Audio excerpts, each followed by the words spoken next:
Welcome back to my series, Reimagining the Classics, where I'm taking classic recipes and reimagining them into new dishes. Today, we are taking the classic Thai turkey meatballs and turning them into a meatball sub. I guess you could also say that we're reimagining the meatball sub and putting a Thai spin on it. This turned out seriously so delicious. Let's get into it. Start off with a pound of ground turkey, some breadcrumbs, 1 egg, some fresh cilantro, Thai red curry paste, ginger, and some salt. Give it a good mix to combine all the ingredients, then get out some parchment paper and a small scooper.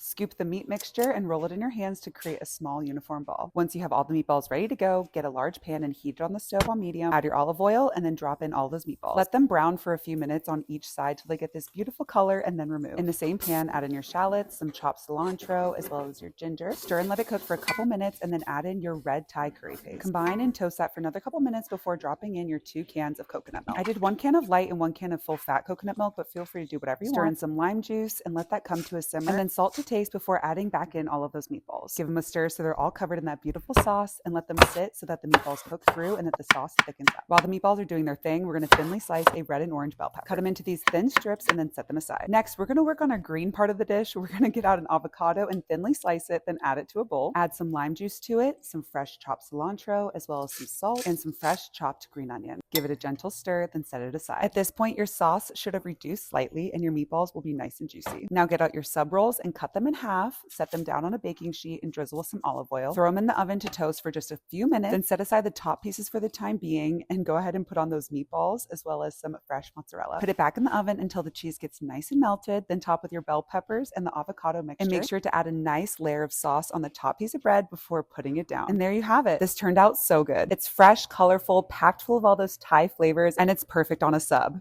Enjoy!